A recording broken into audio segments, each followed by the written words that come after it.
right, ladies and gentlemen, welcome back to another DC Worlds Collide video. This is Mr. Squirrel, as always. Glad to have you here. So let's chat a little bit about the fatal exception. I didn't know if I was going to make a video on this or not. So in the past couple of days, they've made a few adjustments. I'm going to quickly go over what they changed, and I'm going to I post this video is like you have maybe about 6 hours left to do this. So you know, I really was just contemplating whether or not I wanted to make this video. Long story short, they made the event easier, but they kept the fault in line. So there still kills your character at the end, but they made the levels, they reduced the power on the levels. So I want to quickly go over where I went, how far I got, my guide to doing it, and then whether or not, and then like how to spend some of these resources that you're going to get through it. So just so you can see, I'm not going to redo this because it took actually quite a bit of time. This is why I was debating whether or not I wanted to make a video on this. It did take a while, and to just be very honest with you, I was doing it while I was like watching, like taking care of my son, or he went to take a nap, and I would like play a little bit, reset, play a little bit, reset, play a little bit, reset, or like it's sitting like in a, like, I didn't do this when I was in a meeting, but like sitting, and I went to the bathroom. Like this was one of those things where I was just like, well, maybe I should just record every time I'm trying it. And I couldn't sit in place and do that long enough. So I was just kind of doing it on my own.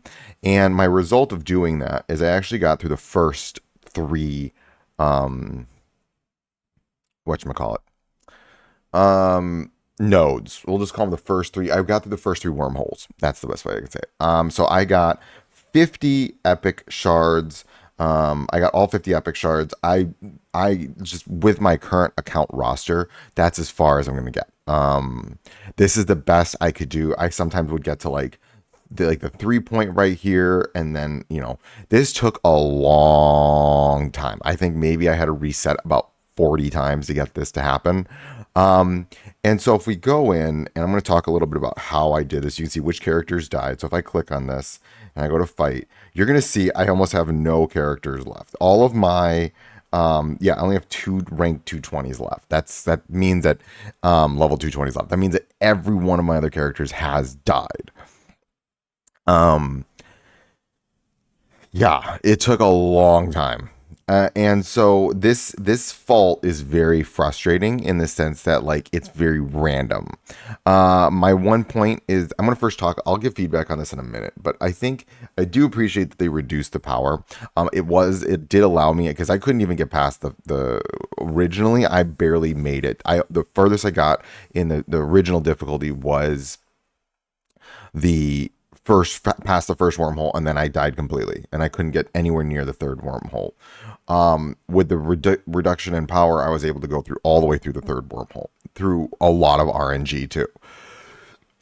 So how'd I do it? Well, long story short, the way that I'm going to kind of go to my character roster, hold on. Okay. So the way I did this was that if we start out low, I started with my low power characters, which makes sense, right? Because someone's going to die. You don't want, like, the worst thing in the world would be for early on in this fight for Hal Jordan to die, because then I lose my game changer power. I should not be putting him in until the very, like, the end. I did not use Hal Jordan until that third row. That I never used him once, because if we think about it, how does this operate? You have 5 characters. One of them is going to die. There is a 20% chance that Hal is going to be the one that dies. If that happens, you lose. So the way that I did this was a lot of RNG, in the sense that I had 4 main damage dealers that I cycled through, and I was using them consistently throughout all the playthroughs. My 4 main damage dealers were Deathstroke, Wonder Woman, Jess, and Hal. The goal of what I was doing was, and then one really good tank. Everyone else was fodder. So I would have like Superman and Hal, and then I had like Wonder Woman and Lex, and then I had like Deathstroke and Nightwing.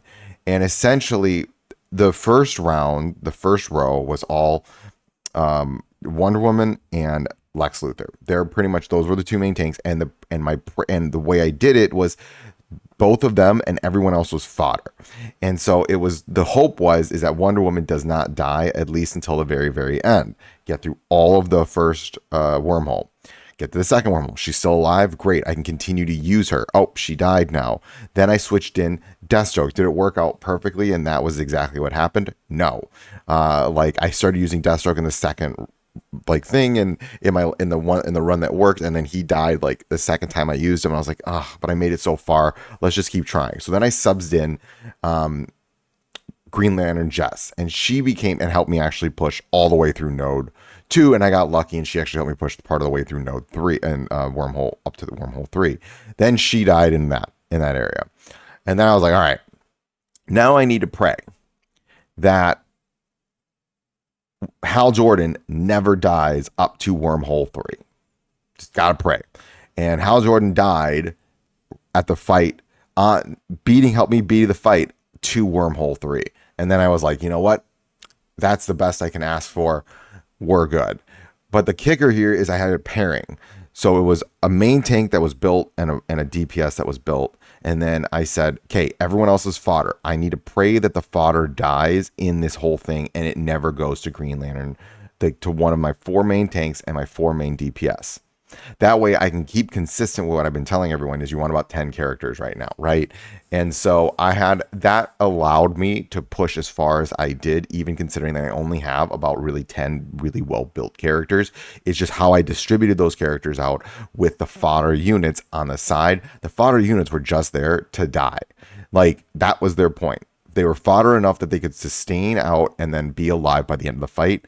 And then that way one of them would hopefully die. Now, the resets took so dang long is because, like, let's just say I'm on node 2 and then Wonder Woman dies. That run is now gone. I can't do that run anymore because that, like, if one of my main DPSs dies really early on, I'm out. Like, or my main tank or DPS, I would run Wonder Woman with either Superman or Lex Luthor. That's how that worked. And so it allowed me to keep pushing and pushing and pushing, and it was really RNG based whether or not it worked. I will say this now, points of feedback. I think that the fault right now is not a bad fault. I had a lot of time to think about this. It's not a bad fault. It's just a bad fault right now. I think the devs should have picked a different fault, like reduced physical damage or something. Like everyone gets a stack of bleed or something, right? Every round someone gets a stack of bleed. Fine. Make it difficult in a different way. The problem is with this fault is, so if we go back here, actually I'm going to use this because I can talk through it. Look at my characters right now. I'm going to stop at it. I only have 10 really well built characters, the block team and the Mr. T team, because Global's only been out for 2 months. A little bit longer than 2 months now. No, wait. Yeah, a little bit longer than 2 months. 2 months and like a week. We don't have a lot of characters. If they had released this fault in like 6 months, I think the reception would have been way better, because then we have like 30 characters built up. You know what I mean? Like 6-7 months. Release it next year. It's like release it in 2026. And then it's a very, very different perception to it because we have the teams. Granted, would it still be annoying? Yeah, but you know, I'm going to feel a whole heck of a lot better if I've got 30 characters I can use versus 10. Do you know what I mean? And so, devs, I think it wasn't a bad idea. It was just an ill-timed idea. And I think in the future, you know, think about where players are at and where our accounts are at, and then how the fault can either really kind of increase frustration or not. Because I will be very real with you. I have been working on this for like 3 days. That's why I haven't uploaded a video about it, because I was just like, it took forever. Because just with my son, work, all that stuff, I couldn't, and recording, and there's other videos I needed to make. And I was like, I'm just going to do this on the side. And when I get to that point, I will talk through it. And you would have just literally sat there and watched like, oh, reset, oh, reset, oh, reset. And that was like me just doing it over and over and over again. So my rule of thumb here, guys, with this fault is you have a main tank and a main DPS. You have to essentially pray they don't die, with the other fodder units taking like the brunt of it. And then pray in each, you know, pick your 4 and then 3 to 4, and then hopefully they never die, and then you can get as far as you can. That's how I did it with my account. I already saw that they gave out stuff. People that finished it, I don't know how they finished it. They might have an entire built up account. I don't. That's just not where I'm at. My account is not there. I have 10 built characters, and that's what I'm working with. Um, so yeah, I think this fault was just an ill-timed fault. I think that if they have like a fault that's like, I don't like, just something different that does work against the player, because that makes sense. Just it's not one that requires us to have 29 built up characters. Like let's look at how many characters they have. Let's go 6, 12, 18, 24, 26. I have 26 built up characters. There ain't no way that I'm even gonna be able to finish this, because I don't have 34 characters to get through the final stage. You see what I mean? Like that literally just sets someone up for failure. Like, we know we're not going to be able to do it because I don't have 34 characters. So I can't beat this event. Like, literally, I cannot beat this event. Like, it's just feasibly impossible. So I think, again, give us like, maybe in 6-7 months down the line, this fall will be fine. Then we have characters. I can use this whole bottom row to take out the first couple nodes, and then I start moving my way up. You know what I mean? And so I think, in the next time you do this, I would say just make the fault align with where players' accounts actually are. But at the same time, do I think faults are a bad thing? No. Do I think overall, after they reduced the power, was great? Yeah, 100%. I like that they reduced the power. It made it a lot easier to do this. I just think that this fault was just ill-timed. That's it. Now, last thing I do want to go over in this video, I think I've talked through this pretty much. I really hope you continue to do this fault. I really like this idea. Or not fault, the digital universe limited time. I think it is really fun. My only other point of feedback, and I mentioned this before, is I really do think that this should go as more of like a tier within. Like, if I make it past the first, like at the last fight on each tier, or each before the wormhole, should give the 8th medals. I really do. That would incentivize players a lot more. So it's almost like there's 5 fights, and then it would literally go blue. So the way the fight would actually operate is it would actually go vertically like this. So you go blue, you'd go rare, epic, epic, epic, and then you'd have the whatchamacallit at the end. And then you'd have the 8th medal at the end. And then it would reset, and you go back down. Blue, epic, blue, elite, epic, epic. Then you see what I mean? Like, and then you just distribute the rewards a little bit differently, or maybe make another level. Who knows? I don't know. That's my thought, is like that way. So you want to encourage players to get to the end of each wave, and that would really incentivize players to keep going. Okay. The other thing is these. So if you have 8th medals, I want to talk about where you should be spending these and where you should not be spending these. 8th medals, you should never, ever, ever, ever, ever, ever, unless it's a leader character, spend these. So 8th medals should be spent on, I'm going to show you what characters you should be spending on. Either your limited time legendaries, or your main account legendaries. So for instance, like for my Mr. T team, it would either be Hal Jordan or Superman. You can use them there. For my block team, it would be Deathstroke or Blue Beetle. And that's where I'd be using my 8th medals. On the legendaries, getting legendary shards is insanely difficult. So you want to save your 8th medals for your legendaries. Right now, my 8th medals are going to go into Deathstroke to get him to rank 10. He needs to be rank 10. So that's where all my 8th medals are going. I'm literally just saving them at this point, and I'm not spending them anywhere else except Deathstroke. And then your epics. Now, this one's a little bit trickier. Also, you do not want to be spending your 8th medals. The only time I'd spend 8th medals on an epic is for your leader characters. Because your leader characters, you want to get their team synergy up to rank 3. You want a rank 10 character. Now, there are specific characters that are better. Their synergies are much better, and there's some characters don't. Lex Luthor does not need his rank 3. Mr. T, Ocean Master, both of them need their rank 3s. They need their rank 3 team synergies, because it really does kind of change up the way their team, not change it up. I mean, for Ocean Master, it does actually change up his ability, his leader. So it actually adds a sustain in. That I would say is one of the most fundamental ranked 3 team synergies or rank 10 characters you should be getting in the game, because it changes literally the dynamics of the team on such a level that it makes it so you don't need to sustain anymore, because of that 1% healing back. Now coming back, so I would use 8th metals. If you have like a rank 9 Mr. T, then I would say it's actually not a bad idea.